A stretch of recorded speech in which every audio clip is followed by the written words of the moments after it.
What's up, everybody? This is your boy Uber Hikari, aka the Nerd Nigga, here to bring you another video with no frills, just the analysis.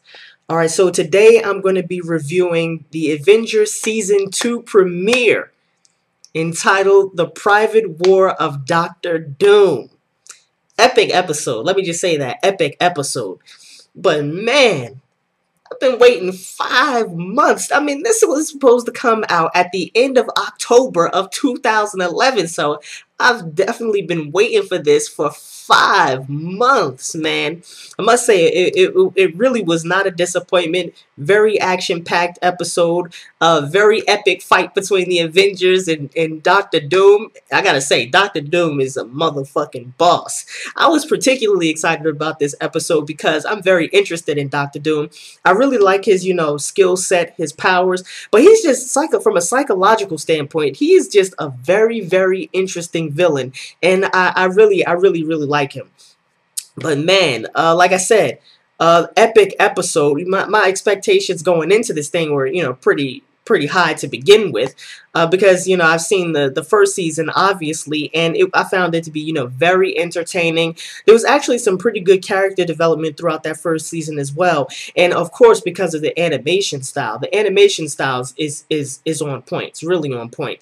And it's also good for me. This show is actually good for me because I don't read comic books, so this is a great opportunity for me to get a glimpse into the Marvel universe that I otherwise would not be able to get because I don't read the comic books. So I'm gonna break this episode review into 2 parts, like I usually do: the summary and then the analysis aspect. So first of all, one thing that I did notice, and I'm not sure if this is because I downloaded the episode. Like I said before, I don't have a TV in my dorm room, so I have to download all the episodes in order to watch them. But I was wondering if they changed the intro, because the intro from the downloaded episode was not the usual, intro with the theme song and everything. So I was just wondering about that. But now let me just, get right into this, the summary.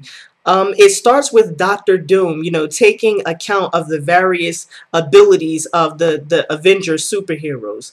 And it's very interesting because you're not quite sure what's going on. You know that Doom is about to go to war, or at least about to go into battle with these guys, but you're not really sure what's going on. But you do know that just based on the opening scene, the way he's scanned. It seems like he's, working with some kind of scan, and he's going through, a list of their abilities and assessing their threat levels. And you can clearly see that Doctor Doom is very, very, very meticulous when it comes to, creating battle tactics and battle strategies. So, Doctor Doom's not playing around. Another thing that we learned is that Thor and Hank Pym are missing. Obviously, I think Hank is missing because of the aftermath of Ultron, if I'm not mistaken. I don't quite remember everything that happened at the end of the last season. Haven't gone back to rewatch it. But I believe it's as a result of the aftermath of the Ultron affair that Hank Pym is missing. And also, Thor apparently is also still in Asgard. So the Avengers team right off the bat is missing Hank Pym, and they're missing Thor. And of course, wherever Doctor Doom is, there's going to be the Fantastic Four. So the first part of this episode is split into 2 locations. The first location is the Avengers Mansion, obviously. And there, Johnny Storm and the Thing, and Hulk is there, Black Panther's at the Avengers Mansion, and Hawkeye, and Captain America as well. I knew I was missing somebody. So they're at the Avengers Mansion, and Reed Richards, Sue, Invisible Woman, Wasp, and Iron Man are at the Baxter building. And so what happens is Doctor Doom sends out his robots. These aren't the Doom bots. I don't think these will be considered Doom bots. But he sends out robots to infiltrate these 2 locations. And what happens is the robots get inside the locations, and then they just blow themselves up. So it's kind of like a surprise attack. And then after they blow themselves up, more robots start appearing, and they just start attacking in full force. Now, like I said, I don't know if these are Doom bots, but these robots are strong as fuck. These aren't your average robots. I mean, one of these robots was able to take down Hulk. One of them just, flung the thing into a wall. Another one was able to damage Tony Stark's armor. I mean, these are some, serious kick-ass robots. So they, start fighting the robots, and it's, a full-on battle.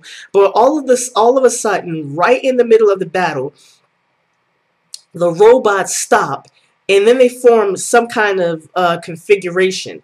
So essentially what happens is that, the robots are all bombs, and they form like, each robot, forms a corner of a square, and then they link to each other through energy beams, some sort of energy beams. And the way Reed Richards explains it is that they've created a daisy chain in order to amplify the explosive effect. And he says that, if they blow up, they'll probably, take out half the city with them. So, and while this is going on, at the Baxter building, Doom has also managed, Doom's robots have managed to capture Wasp and Sue. And it's not clear why he's captured them, but it is clear that, he's kidnapped them and he's bringing them back to, Latveria. I believe that's the name of Doom's, country, Latveria. And so it seems like the bombs have just been a distraction in order to kidnap Sue and Wasp and bring them back to Latveria. So what happens is, Reed Richards decides to, disarm the bombs, and then he tells, Iron Man to, go after, Sue and Wasp to go save them. And it's actually a funny scene with this, because it cuts to black, right after, Reed Richards explains, the daisy chain and tells Iron Man to go after Sue and Wasp. It cuts to another scene of Black Panther, attempting to disarm the bombs. And then Hawkeye standing around like, what? He's like, was like a what chain? A what chain? What is he talking about? So I thought that was kind of funny.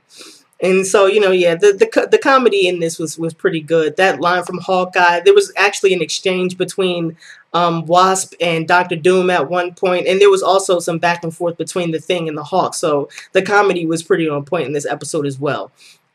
So Iron Man goes after Susan and Wasp, and he catches up to, because they're like on a plane, and he catches up to the plane, and he just gets summarily dismissed. I mean, he basically, this is kind of funny too, he basically gets one-shotted, and I don't know what that particular robot was, but it looked like a specifically designed robot, not just your generic robot, but whatever it was, Iron Man just basically gets one-shotted.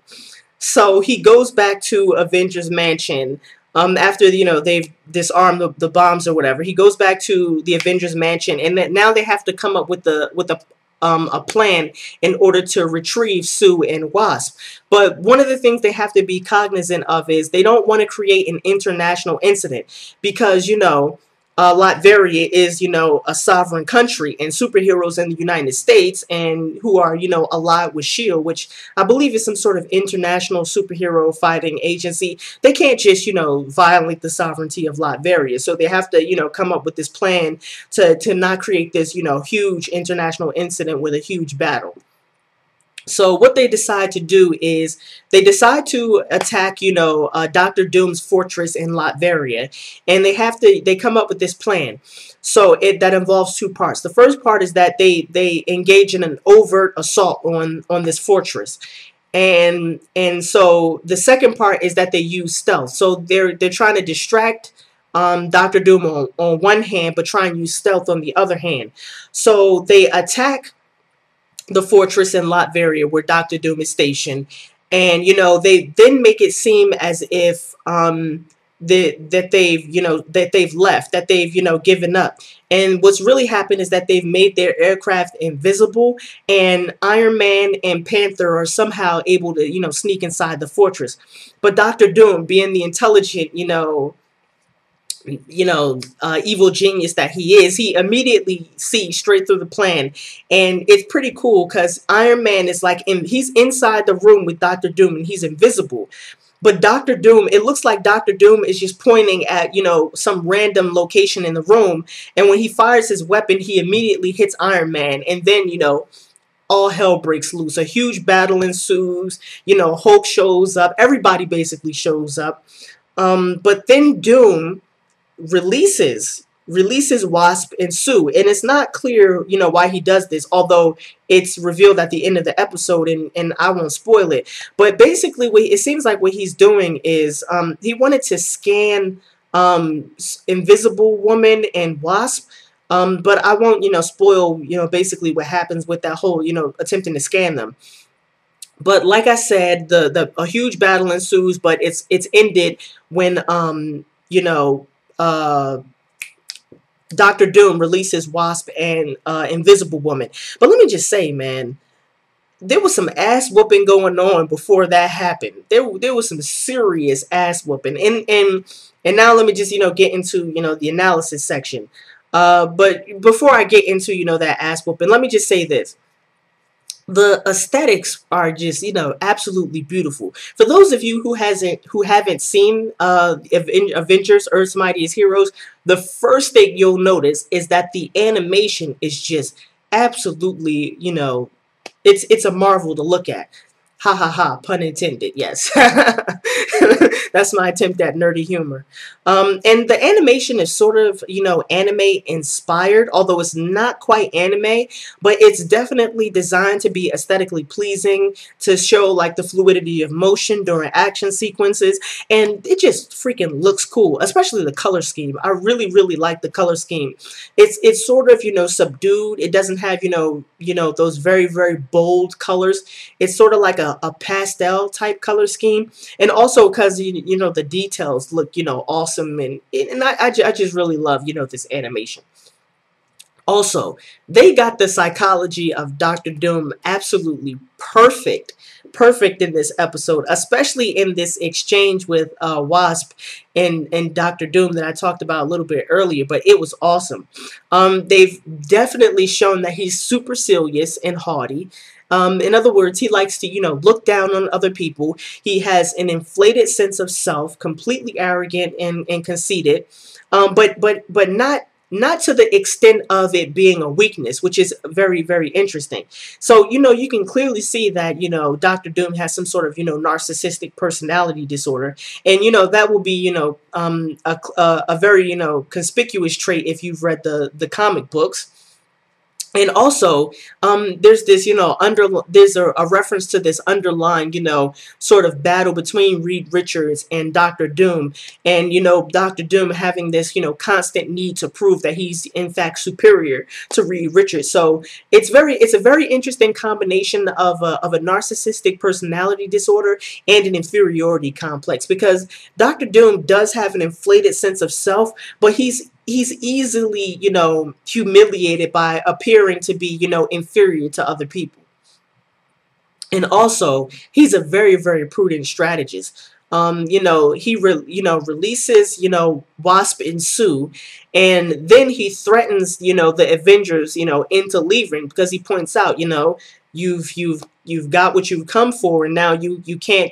There's nothing you can do to me at this point because you have Sue, you have the Wasp, and, I have, sovereignty within Latveria. So, basically skedaddle. You got to get out of here. And then also, like I said before, Dr. Doom is a motherfucking boss, man. He is a fucking boss. For someone who's not a metahuman, he completely whoops ass. And I'm not sure if this is an accurate depiction of his strength, but this shit was off the hook, man. He beat the shit out of the Avengers, basically single-handedly.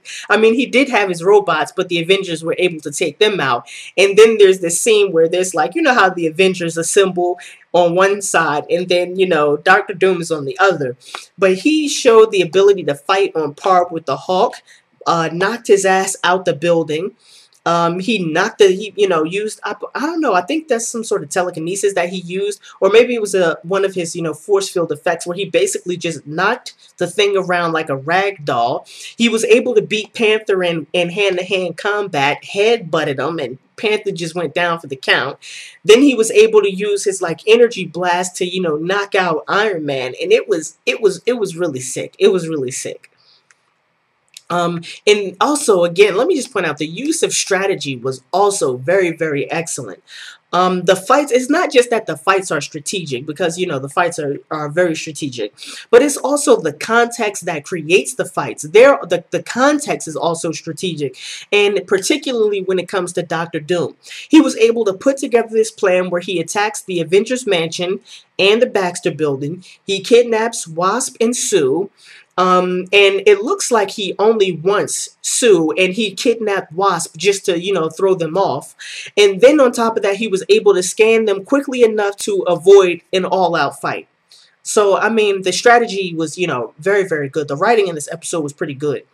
Also, another thing, it looks like, and you probably could have guessed this, they're going to be committed to story arcs, but this is sort of a double-edged sword.